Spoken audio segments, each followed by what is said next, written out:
In 1993, an archaeologist in southeastern Virginia dug through a layer that everyone agreed was the bottom. 3 inches below it, in clean sand, his trowel came down on stone.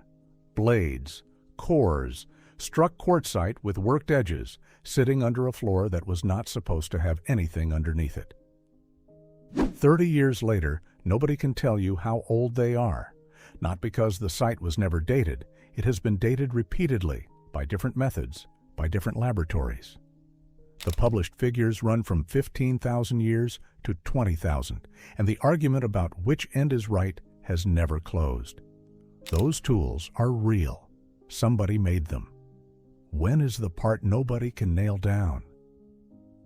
The place is called Cactus Hill. It sits on a sand terrace above the Nottoway River in Sussex County, about 45 miles south of Richmond, on land that was being worked as a commercial sand quarry. And it is called Cactus Hill for a reason that surprises people who have never been to that part of Virginia. Prickly pear cactus grows there, thick, in the loose sand on top of the dune. Virginia is not a place most people picture cactus, but sand drains fast, and what grows in it is whatever tolerates dry ground. So the site that may hold the oldest tools on the East Coast is named after a desert plant growing in the humid South. The dune itself is the reason this story exists, and it is also the reason it will not end. Sand carried on the wind had been piling up on that terrace for tens of thousands of years, laying down layer on layer, and each layer sealed whatever was sitting on the surface at the time. Collectors had been picking material off Cactus Hill since the 1980s. It was well known locally. Points come out of the Nottoway Basin by the bucket, and families down there have been finding them for generations. Systematic excavation started in the early 1990s, run by Joseph McAvoy through an organization called the Nottoway River Survey. He was not working for a university. That matters later. The upper part of the sequence was straightforward, and nobody has ever disputed it. Archaic material near the surface. Below that, a Clovis level, with fluted points made from jasper and chert. And that stone had traveled. Clovis knappers were selective. The material in that layer came from quarries a long way off, carried in. Then a few inches of clean sand. Nothing in it. A sterile band, the kind of thing that normally tells you that you have reached the floor and there is no point going further. McAvoy went further, and under it was a completely different toolkit. The lower assemblage is mostly quartzite, and quartzite is local. It is coarser, harder to work, and it is what you use when you are using what is around you.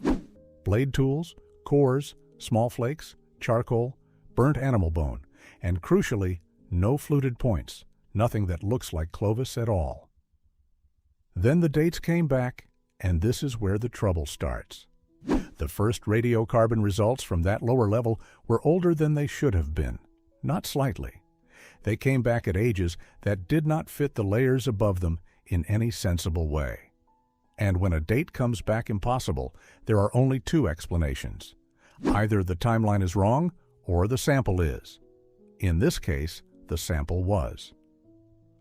A paleobotanist named Lucinda McSweeney went through the charcoal and found what was in it. Rootlets, fragments of partially carbonized hickory wood, material that had worked its way down into the deposit from above, long after the tools were buried. That is a contamination finding published by the excavation's own side, and it is worth being clear about what it means. The first numbers out of Cactus Hill were wrong, and the people digging the site are the ones who demonstrated it. They cleaned the samples and ran them again. 3 dates came back from the lower level: 15,070 years, 16,670, 16,940, all of them older than Clovis, all of them from material that had been stripped of the intrusive wood. They also ran luminescence dating, which measures something completely different. Not the age of anything organic, but the last time a grain of sand saw daylight before it was buried. Those results were consistent with pre-Clovis as well, though they came in on their own scale, and squaring the 2 has never been clean, which is why, if you go looking, you will find cactus. Hill described as 15,000 years old in one place and 20,000 in another, and both citations are legitimate. Now the objection, and it is the strongest objection in this entire field. It is a sand dune. Sand is the worst possible context in which to defend a claim like this. Sand moves. It is loose, it drains, it shifts under load. Heavy objects work their way downward through it over time simply because they are heavier than the grains around them. Add to that everything alive in the ground. Roots push down and rot away, leaving channels. Burrowing animals move material vertically without any regard for archaeological layers. Trees fall and rip the soil open at the root plate. Every one of those processes can take an object from one layer and put it in another, and in loose sand, they can do it faster than almost anywhere else. If you wanted to design a place where a young artifact could end up looking ancient, you would design a sand dune. And the critics were not being unreasonable. That is the honest position. Extraordinary claims from unstable sediment deserve exactly the scrutiny Cactus Hill got. So what is the answer? There are two, and they are both about direction. The first is that the contamination at Cactus Hill only ever ran one way. Younger material was found intruding downward, and it was identified and removed. Older material was never found in the upper levels. Not once. That asymmetry matters. If the dune was churning, if things were genuinely mixing, you would expect movement in both directions. Ancient charcoal turning up near the surface. Quartzite blades in the Clovis layer. That is not what the sequence shows. The second answer is about depth. The lower material sits in a narrow band, a few centimeters. If burrowing and root growth were shuffling objects up and down through that dune, you would expect the artifacts to be smeared across a wide range of depths, thinning out gradually from the surface downward. You would get a curve. What Cactus Hill has is a line. Neither of those closes it. Both of them are arguments from pattern rather than direct proof, and a determined critic can push back on either. But they are the reason the site was not dismissed. There is one more thing in the sequence that is harder to explain away than any of the dates.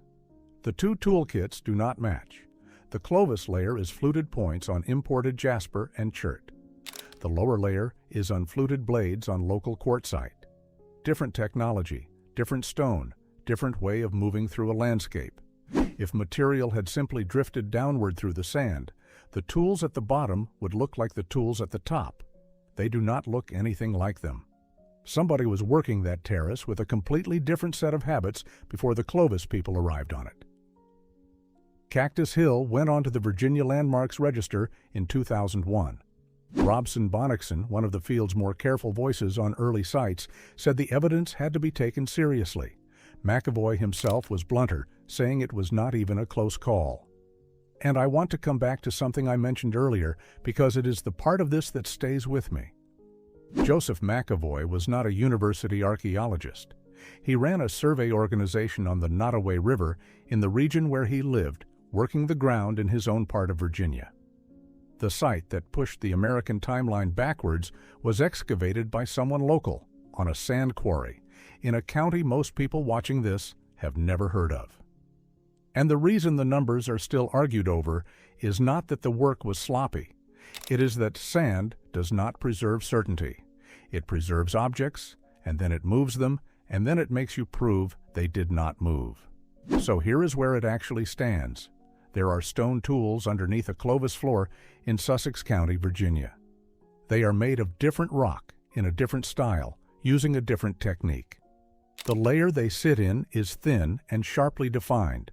The contamination that once inflated the dates has been identified and removed. And after 3 decades of testing, the honest answer to how old they are is somewhere between 15 and 20,000 years, which is a 5,000-year window, which is not an answer. Tell me where you land on this one, because I go back and forth. Is a 5,000-year range a site that has not been properly dated, or is it just what honesty looks like when you are digging in? Sand? Subscribe if you want more of these, because there are a lot of them, and I am working through them one at a time. And if you are from that part of Virginia or you have hunted the Nottoway, I want to hear about it. Tell me the county. Thanks for watching.